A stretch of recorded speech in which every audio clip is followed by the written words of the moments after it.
तोरा जियो ने हेनिए केने हमनी डंडा आगे बढ़ के सोच के खेला ही वाला बनू हमन में आज हो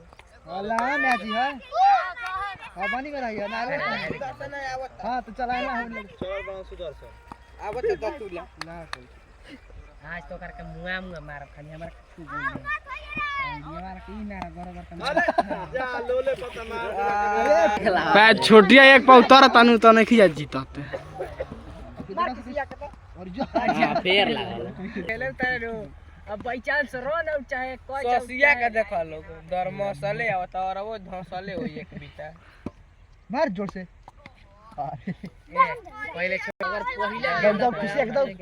बस बोल रहा है चार को मार दे रे बोलले तो मार के लोहा फाड़ दे तने में देखात में बोलिए पुलिस भैया ना हॉटस्पॉट खोल बाबा ए हां खेर मलुआ मार चौका देख हम दम भ वाइड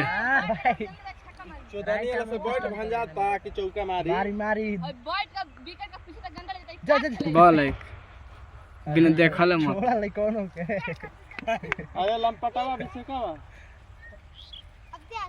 एगो लाए तो आवेला खेले